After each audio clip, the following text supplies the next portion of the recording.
Hi friends, இப்போ வாங்க இன்றைக்கி ஒரு பெனிஃபிட்டான ஒரு பொருள், வயசுக்கு வந்த குழந்தைங்க அவங்களுக்கு கொடுக்குற பொருள் நான் செஞ்சு காட்டுறேன். இதுக்கு 1/4 டம்ளர் கருப்பட்டி பாகு, 1 டம்ளர் தண்ணி, 1 டம்ளர் உளுந்த மாவு, கருப்பு உளுந்த மாவு,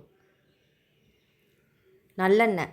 இந்த ஸ்பூனில் 2 3 4 ஸ்பூன் நல்லெண்ணெய் ஊற்றிக்கோங்க. ரொம்ப ஈஸியாக செய்கிறது, ஆனால் அதில் இவ்வளோ மகத்துவம் மருத்துவ குணம் அவ்வளோ இருக்குது. அதுக்கப்புறம் எண்ணெய் காஞ்ச உடனே அந்த கருப்பட்டி பாகை 1/4 டம்ளர், 1 டம்ளர் தண்ணி மிக்ஸ் பண்ணிவிட்டு 1 டம்ளர் தண்ணி ஊற்றிடுங்க. 1 டம்ளர் மாவு, 1 டம்ளர் தண்ணி, 1/4 டம்ளர் பாகு, கருப்பட்டி பாகு, நல்லெண்ணெய் ஊற்றுனது, நல்லெண்ணெய், கொஞ்சம் உப்பு போட்டுட்டு நல்லா இது கொதி வந்த உடனே நல்லா கொதிக்கட்டும். இதுக்கு கண்டிப்பாக சுத்தமான நல்லெண்ணெய், கருப்பட்டி, உளுந்த மாவு, கருப்பு உளுந்து, அதுவும் கருப்பு உளுந்து, வெள்ளை உளுந்து இல்லை.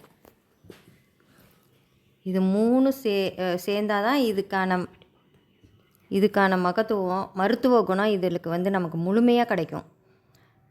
இதை இப்படியே ரொம்ப ஈஸியாக இந்த மாதிரி அடுப்பை சிம்மில் வச்சுட்டு எல்லாத்தையும் போட்ட உடனே அடுப்பில் மாவு போடும்போது அடுப்பை சிம்மில் வச்சுக்கோங்க. வச்சுட்டு இந்த மாதிரி கிண்டிகிட்டே வந்தீங்கன்னா அழகாக அல்வா மாதிரி சட்டியில் ஒட்டாமல் சூப்பராக வரும். டேஸ்ட்டும் வேறு லெவலில் இருக்கும். இதை மெயினாக வயசுக்கு வந்த பிள்ளைங்களுக்கு ஃபஸ்ட்டு டேலேருந்து மறு தடவை பீரியட்ஸ் ஆகிற வரைக்கும் டெய்லியும் ரெகுலராக இதை கொடுத்தீங்கன்னா அந்த பொண்ணுங்களுக்கு கர்ப்பப்பை வீக்னஸ்ஸு அது இதுன்னு என்னென்னவோ சொல்கிறாங்க, எதுவுமே வராது. அது கல்யாண வயசில் குழந்த பிறக்கும்போது நார்மல் டெலிவரி ஆகிறதுக்கு 100% வாய்ப்பு இருக்குது.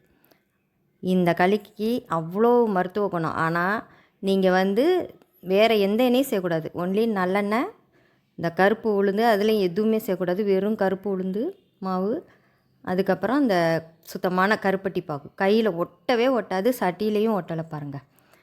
இந்த பக்குவத்தில் செஞ்சு டெய்லியும் அந்த பொண்ணுங்களுக்கு அந்த வயசுக்கு வந்த நாள்லேருந்து மறு தடவை பீரியட்ஸ் ஆகிற அந்த நாள் முடிகிற வரைக்கும் டெய்லி காலையில் எம்டி ஸ்டொமக்கில் ஒரு உருண்டை அளவுக்கு கொடுங்க சாப்பிட்றதுக்கு. தேவைன்னா இன்னும் கூட எண்ணெய் ஊற்றிக்கலாம். கருப்பட்டி பாகும் இனிப்புக்கு தேவை மாதிரி நம்ம சேர்த்துக்கலாம். இது நான் போட்ட அளவு கரெக்டாக இருக்கும். சாப்பிட்றப்ப குழந்தைங்களுக்கு ஒரு வேளை இனிப்பு அதிகமாக வேணால் இன்னும் கொஞ்சம் நீங்கள் கருப்பட்டி பாகு ஊற்றிக்கணும். இன்னும் நல்லெண்ணெய் இன்னும் ஊற்றினாலும் நல்லாயிருக்கும். அந்த மாதிரி பிள்ளைங்களுக்கு நல்லெண்ணெய் இன்னும் 1 ஸ்பூன் அதிகமாக ஊற்றுங்க. ஒரு உருண்டை இது போட்டு இதில் நாட்டுக்கோழி முட்டை அதையும் போட்டு அந்த வயசுக்கு அந்த பருவத்தில் அந்த டைமிங்கில் கொடுத்தா அதுக்கான எஃபெக்ட்டு அவங்க குழந்த பிறக்கும்போது கிடைக்கும். கண்டிப்பாக குறுக்கு வலி, இடுப்பு வலி எதுவுமே வராது. அந்த பிள்ளைங்களுக்கு ஏதேதோ ஸ்நாக்ஸ் அது இதுன்னு கொடுக்கறதுக்கு டெய்லி ஒரு 50 நாள் இதை கொடுத்து பாருங்கள். கையில் ஒட்டவே ஒட்டாது, நீட்டாக சூப்பராக இருக்கும். சாப்பிட்றதுக்கும் அவ்வளோ டேஸ்ட்டாக இருக்கும். தேங்க்யூ ஃப்ரெண்ட்ஸ், ட்ரை பண்ணி பாருங்கள்.